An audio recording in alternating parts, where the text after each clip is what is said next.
Some people do everything right. Always on time, always proper, always perfect. They live as if life were an exam where one mistake could cost everything. But if you look closer, behind that precision lies a quiet exhaustion, like someone trying to keep a cracked mirror from shattering, even though the crack has been there for years. You know that feeling, don't you? The need to always do better, even when no one asked. The fear that comes with every compliment, because you're sure you'll disappoint them next time. The constant ache of never feeling enough, even when people say, "You're doing fine." The truth is, you're not a perfectionist because you want to be perfect. You're a perfectionist because you're afraid. Afraid of their eyes, afraid of being judged, afraid of not being loved. But beneath it all, there's a fear almost no one admits. You're afraid of your own power, because deep down you know that if you let go of every standard, every rule, every mask, you could become anything, and that kind of freedom terrifies you. Perfectionism isn't a flaw. It's a fortress your soul built to avoid growth. And if you're still holding that wall up, don't call it discipline. Call it what it truly is: fear, disguised as control. Have you ever noticed that you're not as afraid of failure as you are of doing things right? Every time you're about to begin something important, instead of excitement, your heart races, your hands tremble slightly, and your mind fills with 100 reasons to delay. You call it preparing carefully, but in truth, you're preparing not to begin. Perfectionism doesn't come from wanting to do well. It comes from the fear of not being able to bear the feeling of being enough. When you try to control every detail, you think you're holding power. But what you're really holding is an illusion. The illusion that if everything is perfect, you'll finally be safe. But that safety isn't real. It's just your way of hiding from the uncertainty of being alive. Have you ever deleted an honest message because you were afraid of how someone might see you? Or rewritten a sentence over and over, even though no one but you would notice? Those small moments aren't meaningless. They're proof that you're constantly shrinking yourself to fit into someone else's approval. You're not trapped by the world's standards. You're trapped by the belief that if you're not perfect, you won't be loved. And that belief keeps you forever torn between wanting to live and wanting to be safe. If these words reach you, stay. Subscribe, not to follow, but to remember. Thank you for being here. Carl Jung once said, "No one fears the dark. They fear the light that's asleep within them." That line isn't just a metaphor. It's a psychological truth that every perfectionist unknowingly lives inside. When you come close to your real power, the first thing you feel isn't excitement. It's fear. A nameless fear that lives in the body. Your breath shortens, your palms sweat, your shoulders tense. You think you're anxious about failing, but what you're really afraid of is the feeling of becoming larger than the image you've always known. You may even ask yourself, if I stop being afraid of mistakes, will I still be me? That question is far more terrifying than it seems, because humans don't fear weakness. They fear surviving their own strength. Real power isn't calm. It shakes you. It dismantles the old structures you once relied on to exist. So instead of stepping forward, you pull back in reasonable ways. You tweak one more detail. Wait for the right moment. Promise yourself you'll begin soon. But ready enough is an illusion. It will never arrive because the ego doesn't want it to. The moment you tremble yet move anyway, that's when you touch your real light. Awakening doesn't come when you've understood yourself completely. It comes when you stop trying to understand and start living. And if you stay, you'll see. Awakening isn't gentle.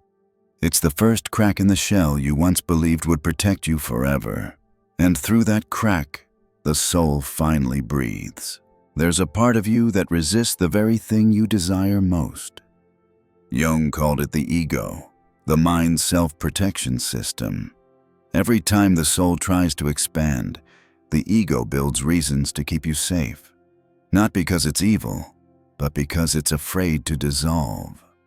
Whenever you're about to begin something new, change a job, speak a truth, chase a dream, that voice appears. Not yet. Not good enough. Maybe later. And you listen because it sounds rational, but sometimes reason is only fear that has learned how to speak politely. Think back to the last time you hesitated before an opportunity. How did your body react? Your throat tightened, your stomach clenched, your breath shortened. That wasn't weakness. It was an old instinct trying to pull you back into the familiar.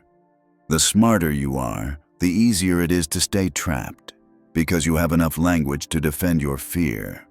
The more you know, the better you become at explaining instead of facing. And while you reason, the living part of you begins to grow quiet. But that silence, it isn't peace. It's your soul losing its voice. If something inside you stirs as you read this, don't run. That trembling isn't discomfort. It's the doorway. And once you step through it, fear loses its power. Imagine a glass jar sitting quietly in the center of your mind. Clear, beautiful, perfectly intact, glowing under soft light. Inside it, a swirl of wind is trapped, spinning, luminous, alive, wanting to escape but unable to. Every time you have an idea, a surge of courage, a sudden desire to change, the wind stirs.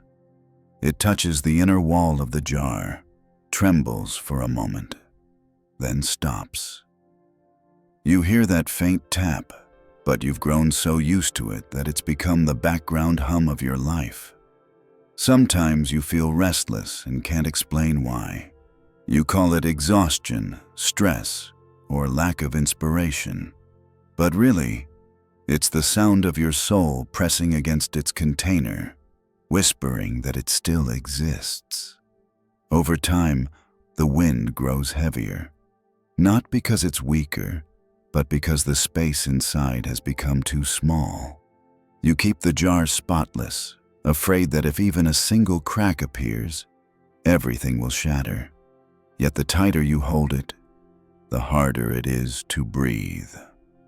Jung once wrote, "What we refuse to let live within us will one day choke us. The jar is your ego, created to hold, but now it confines. And the wind, that is your soul, your creative force, your natural strength suppressed. Each time you fear being wrong, judged, or disappointing others, you tighten the lid a little more. You call it control, you call it discipline, but inside, the pressure builds, until one day, a small fracture appears, sometimes in the form of a breakdown, sometimes in the quiet realization that nothing feels meaningful anymore. And then, in that fragile moment, the wind begins to escape.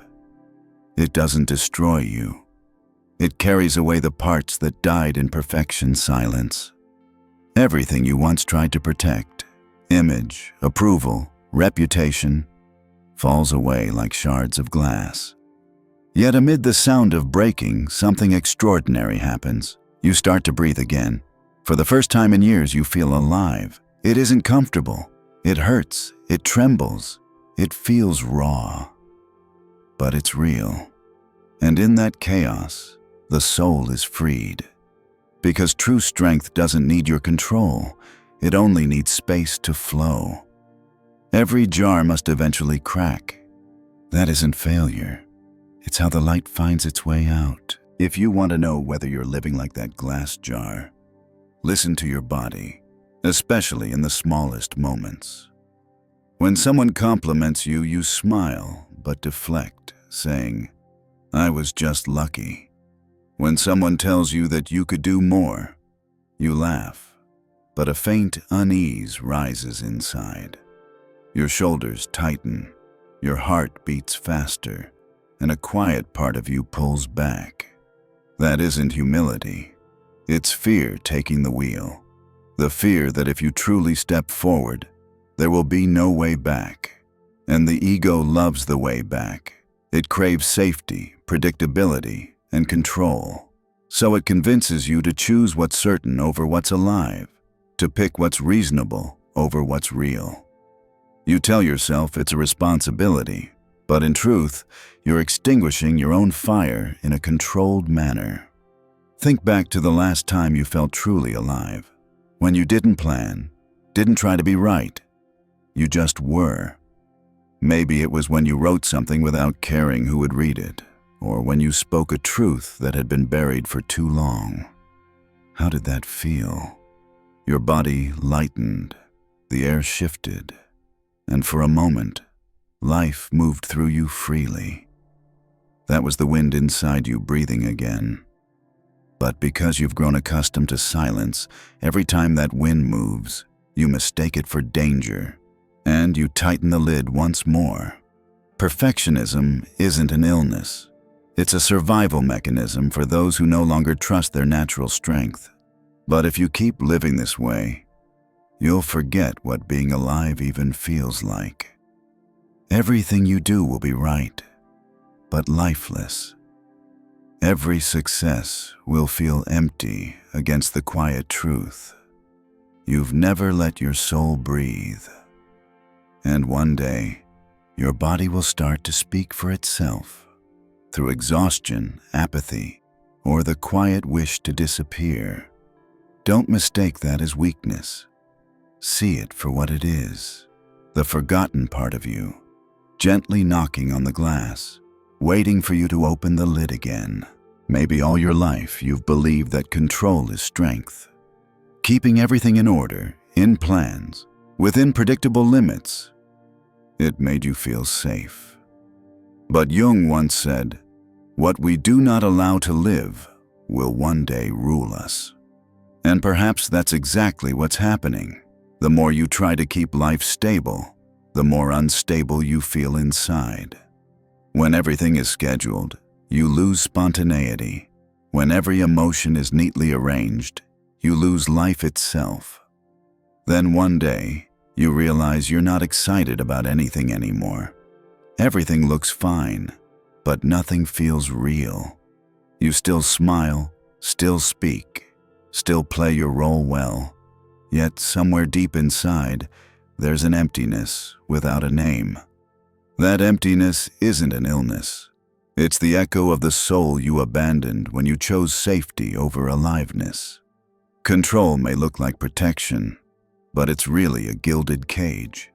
Inside it, you no longer have to fear, but you also no longer get to be free.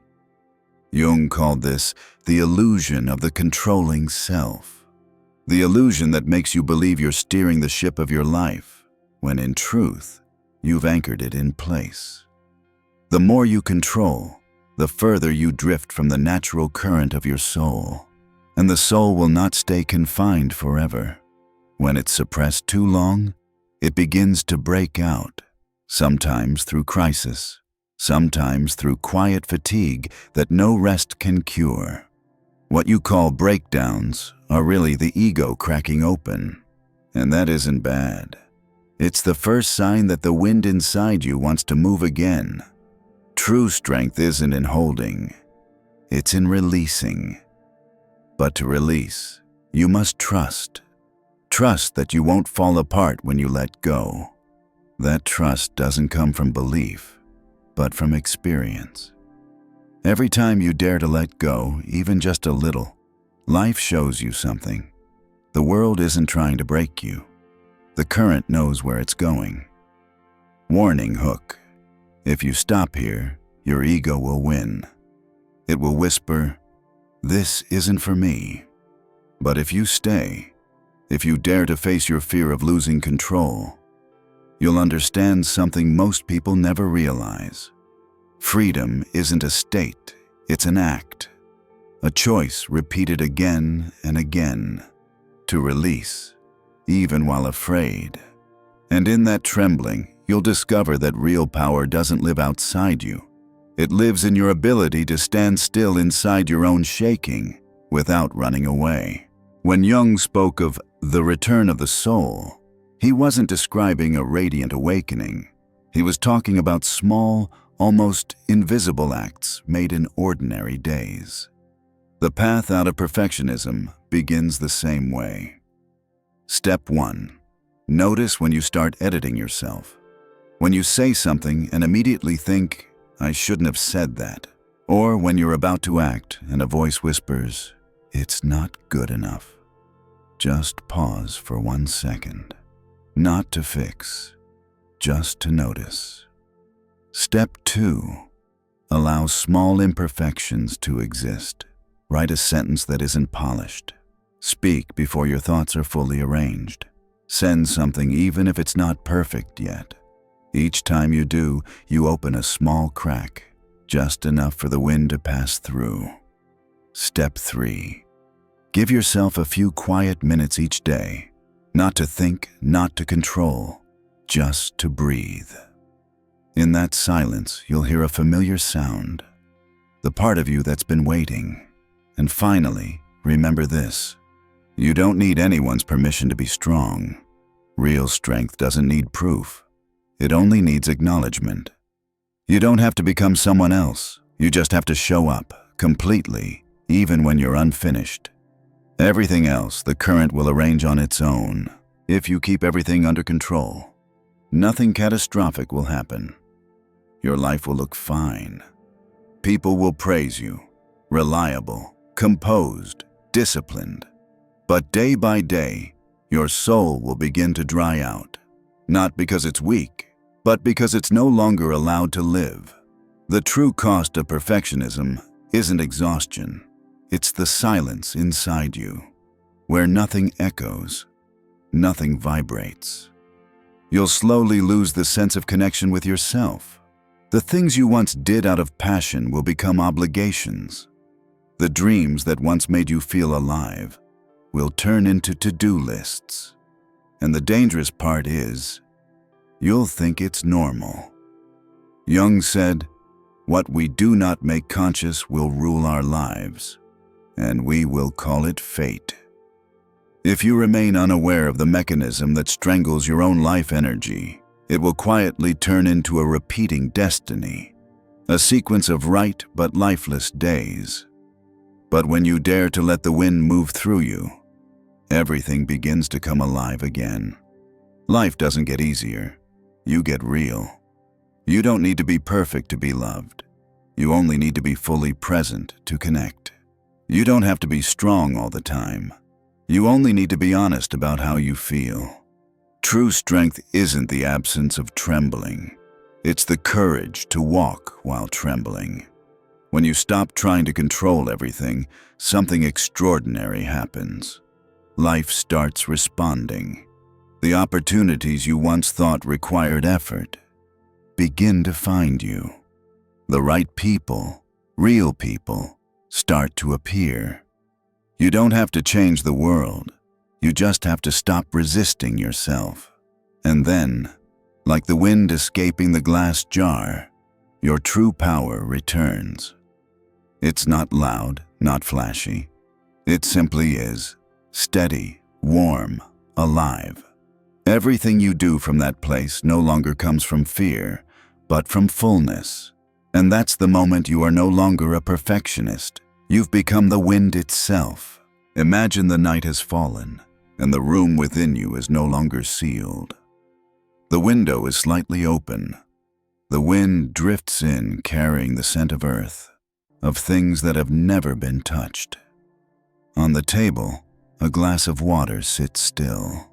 Its surface ripples softly, not because anyone touched it, but because the air itself is moving. Life has always been reaching for you. You just closed yourself too tightly to feel it. Now, even the smallest things begin to stir with life. The rustle of leaves outside, the rhythm of your breath. Silence is no longer static. It has a pulse. Perhaps this is what Jung meant by the return of the soul. The moment when you no longer try to become anything. You just grow quiet enough to hear the deepest part of you whisper, "I never left." Stay with that sound a little longer. Don't rush to close it again. Let tonight move through you, gently, naturally. Maybe this is the first time you're not trying to fix anything. In the next video, we'll step into another part of the journey, one that holds not only light, but also the pieces of shadow waiting to be understood. But for now, just breathe. Just be still. And if you listen closely enough, you might realize life has never been silent with you. You're only learning how to hear it again.